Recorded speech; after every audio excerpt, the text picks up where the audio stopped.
Hey guys, how is everybody? I hope you're well. I've let this saw sit a little longer than I should have. 455 Rancher. I tore it down, done support work on it, changed piston in it, and it's not ran right since. If you fool with this stuff long enough, that's gonna happen. What I'm wanting to do today is tear it back down, inspect, and see what the culprit is. It's got an air leak. It's not the worst thing in the world, but I was like, well, I may as well tear it down on camera. It may help someone out in the future working on one of these. Of course, you've got, you know, your top cover bolts you just seen me remove, or screws. And I'm gonna try to do this in as much of a timely fashion as possible. And I swear glasses are about useless. They fog over. Most cases, hell, you about see better without them where I can when they go to fogging up. And I've got a bucket laying over here in the floor behind me that we're putting parts to the saw in. And I hope I've got all of my T-handles sitting here that we need to do this. These saws ain't bad to work on. There are certain things on them I don't like. That's with any homeowner saw, but we can go over stuff like it as we get to it, I guess. It ain't the worst thing in the world to work on either. Trust me, I've worked on a lot worse, but I think if we can ever get the air leak lined out on it, it'll be a good, respectable running saw, or at least I hope so. That's the end goal anyway. I've not had a gauge on it to see what kind of compression it picked up. I didn't raise the exhaust roof at all on it.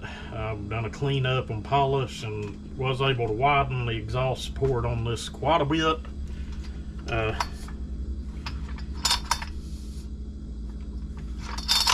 Everything looks okay there. I was kind of looking to make sure there wasn't any free port at all. I'm not seeing any. You never know with an aftermarket piston. Doesn't appear to be any type of free port there on the exhaust or anything, so should be okay there. And I've already put my bolts in their own tray.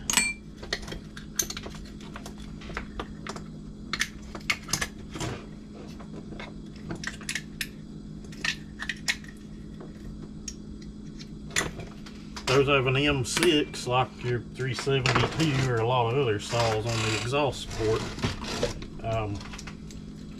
Take our clutch cover off.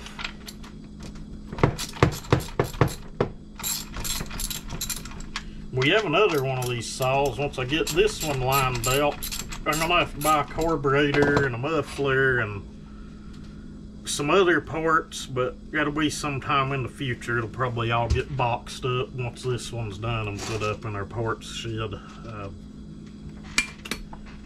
I've been selling some saws. I bought a new saw, but I really need to sell a lot more saws.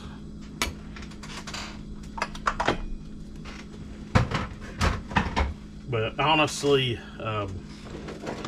eBay is a horrible place to sell them. I used to sell on eBay a lot years ago, and over the years it has just turned into a god-awful place to sell things. They take a large portion of your money. Well, I thought I had everything laid out. I guess in the end I didn't. I guess I'll be doing it all by hand, or mostly by hand. I'm gonna pull the clutch and everything off this time. Well, let's just tear it down to the base plate first and leave the clutch and flywheel on it and see what's up.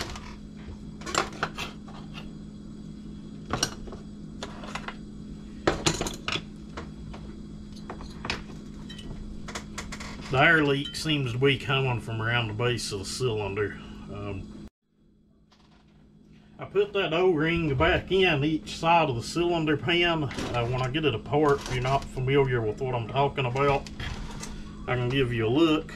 But and I did put some Moto seal around it just to make 100% sure we got a good seal, but evidently it's not. So there's that too.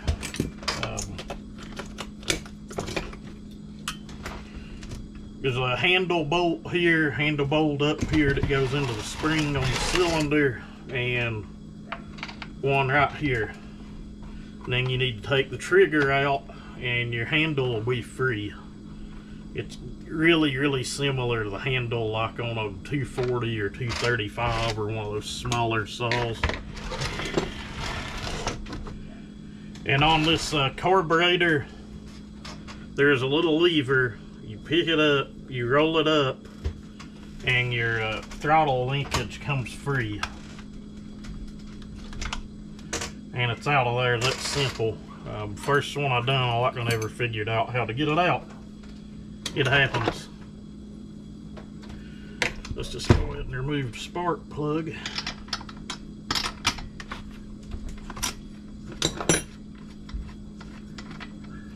This handle assembly should be ready to come up out of there.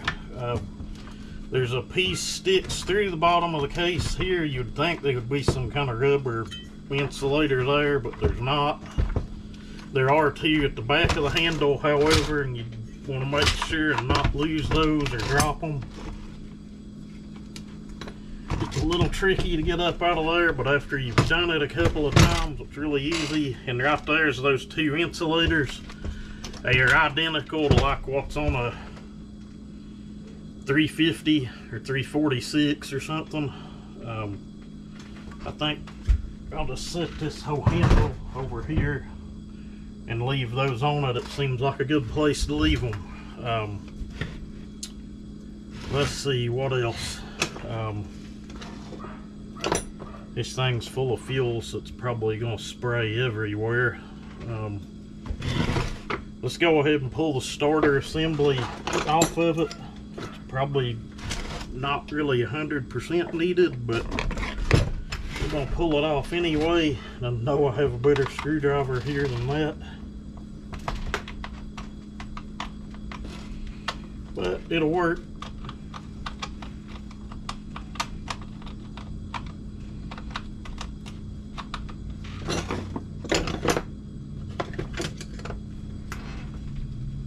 Yep, 4 screws in your recoil, just like anything else. I can't really think of anything modern that has less than 4.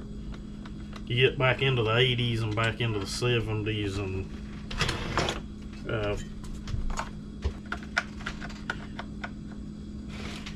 they put this one over here right around your adjustment slots for your carburetor. We have got the limiter tabs out of the carb on this. It was wanting a lot of fuel to even run. I've seen some other guys that have ported these and claimed that they needed 2.5, 3 turns out. It really shouldn't, but in some cases maybe, but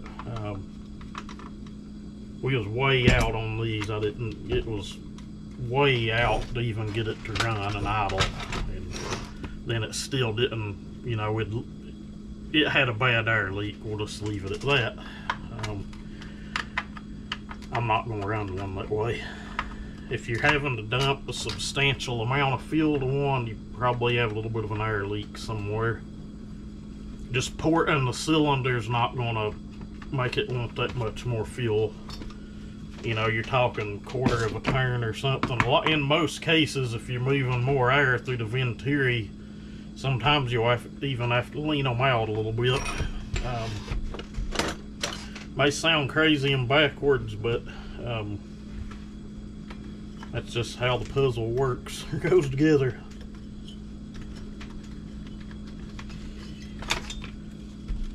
Take that off out of the way, and that makes a lot of sense. I was having trouble with the kill switch not working, and right there would be why kill switch wires in two. That makes a lot of sense. But we have another saw down here we can get that from that's actually sent to us as a parts unit. There's some little isolators down in here. Most cases you can work them out of this. I know a lot of people would like to have that up close, but kind of push from one side to the other. If they're really stiff, you might have to use a pick or a little screwdriver, but most cases you can get them up out of there. I'm gonna go ahead and bleed pressure off of that and hook it up here. And with that unhooked, it really shouldn't get pressure back on it, but it is possible in some cases. When we pull this off, I can't find anything substantially wrong or sticking out like a sore thumb. What we'll do then is pop the clutch and the flywheel off and just go ahead and disassemble it all the way down. I could have bent a crank seal or something putting it back together, who knows. Where it's clamshell on this one, the bearings sit in one pocket and the seals sit in another pocket, so you know it does leave a little room for error, I guess. But if I've got the right T-handle, we've got, should be 4. And when you're doing this, I'd highly recommend pulling the carb and all up out of it and just breaking that loose. Something just didn't feel right. I bet I messed up somewhere. It happens. It's why a lot of people don't like fooling with these damn things. Pro level saws are just so much easier to work on. Clamshells can be an all-out nightmare, like no joke.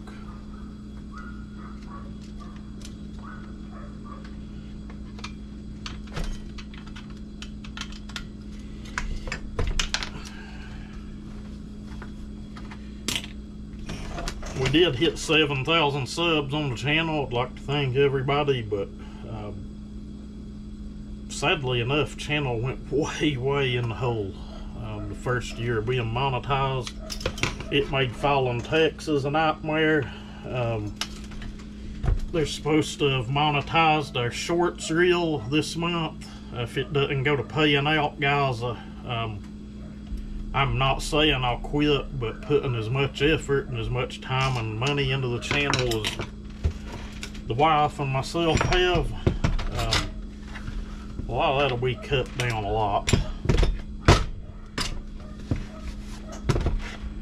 Alright, we should be loose, all but the fuel lines. There's another one here on the primer that goes to the carburetor. It's glued on good. I don't know, it's not wanting to come off. I know where it could be leaking.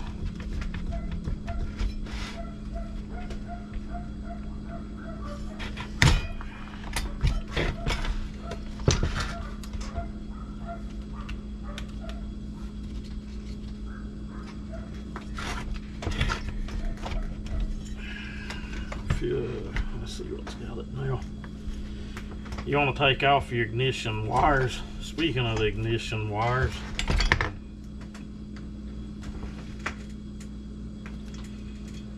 she looks a-okay.